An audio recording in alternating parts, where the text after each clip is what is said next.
Hey, what's happening, Dynamites, and welcome to another episode of This is Football. I'm your boy Away 10, and today we're going to be talking once again about some of the happenings and non-happenings in the football world. Specifically, the biggest news story that's been probably rumbling on for the last few weeks: Barcelona's plight in trying to get players. And the question I'm going to ask today is a simple one. It's just, what is happening at Barcelona? Barca have been struggling to get targets in the whole summer. We know that much. Specifically so when Neymar left the club. Now I'm going to dive in to a couple of topics and a couple of things I think that perhaps need maybe a little bit of unpacking.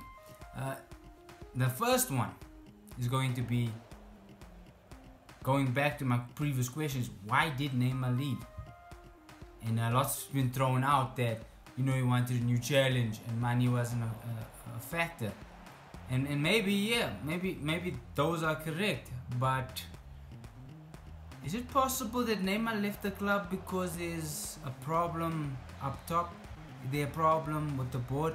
Now I know a lot of you will say, you know, just get on with the football, you don't have to worry about the board and non-footballing issues, but top players do worry about these things, and when they do not see eye to eye with the board, there's going to be problems. And I think this case, Neymar left not because he has beef with Messi, or also because he wants to be number one or top dog.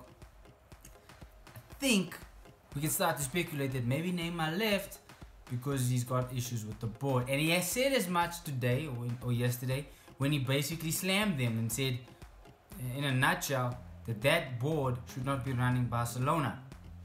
And let's dive into that a little bit and let's take a look. Over the last couple of years, they've let players go.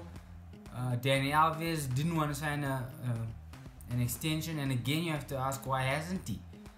You know, and they've replaced them, well, in Alves' case, with nobody. But Sergio Roberto is now the right back, and he's a defensive mid. And when they did splash money, they spent it on the likes of Denis Suarez and Andre Gomes, which no disrespect to those players, they are nowhere near the caliber of player they're replacing. And we're talking about replacing Xavi, we're talking about replacing, you know, like your Alvez's and those guys. They're not up to par. The best player they brought in that time was, in fact, in the defensive sense, or at the back really, was Umtiti. And if you hear the criticisms that Barcelona get is that the defense is no good, and ironically their best import of late has been a defender. But it's true that the defense is just not, you know, what it should be.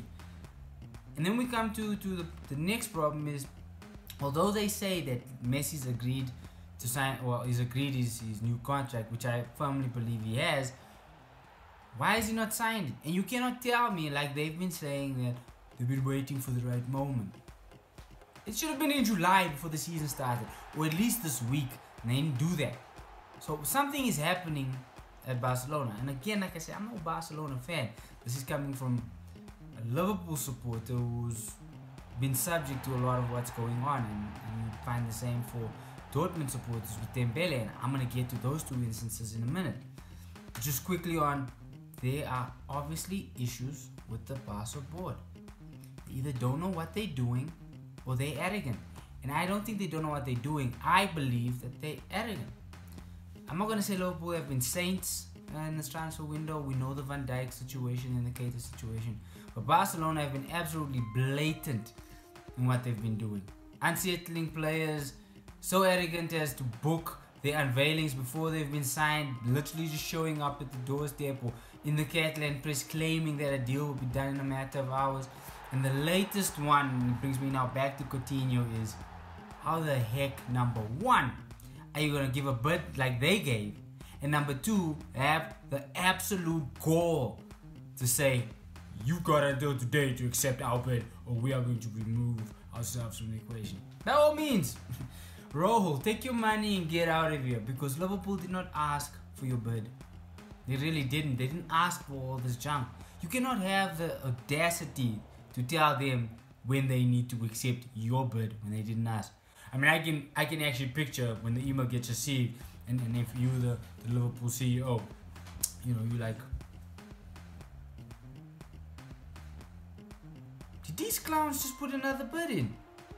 Yes, they did, but dear Barcelona CEO, thank you kindly for your inquiry for Felipe Coutinho, but I would like to reiterate, as I've done in the past, that Felipe Coutinho is not for sale.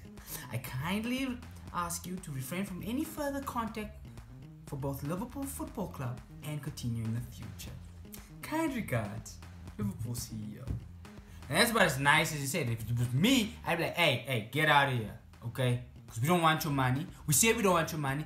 And how the heck can you come on my doorstep and tell me I have to accept your paltry offer? Which, by the way, that offer was a joke. I'm hearing people saying, oh, it's a lot of money, 120 mil, you need to accept. That's crazy money. No, let me give the facts of the matter. And it's around, it's on the internet, you'll find it. 80 million upfront. No, not upfront. That's the first catch. 80 million over 5 years. 5 years. Something like roughly like 15 mil a year. Then on top of it, if Coutinho wins Ballon d'Or, you'll get a certain amount of millions. I love the guy, but he ain't winning Ballon d'Or. And Barca are not winning the Champions League anytime soon either, unless there's a little bit of luck going on. Or some referee match fixing, as might have been the case with the PSG game last season. I just don't know. But that is an absolutely disgusting offer for a player that they deem to be key to where they're going to. I'm sorry. It's probably both. They don't have the money, even though they got the name on millions. You got to remember Barca ain't dead. And they're arrogant enough to think that Liverpool have to be blessed and lucky that they got this bid. Now, I can probably see why Dortmund are also saying no for the Dembele bid, because it amounts to the same thing. It's probably a very paltry number. So Barca have issues, and it's not just on the pitch, but in the boardroom. We're hearing talks that there might be a motion of no confidence towards the president, where they're going to have to vote. So, they've got issues, and if they don't sort it out, this great club will be known as this once great club, because these type of things can be the end of any institution. And believe you me, Barca are an institution. Well, that's it from me for today's episode of This Is Football. If you like the content, please make sure to give me a comment. Tell me, let's talk about this thing. Let's get engaging and your thoughts and ideas around the whole situation. Leave me a like and a subscribe as well if you're new to the channel. So till next time, this is the Way 10. This is the Dynasty, and I'll be seeing you guys later. Peace.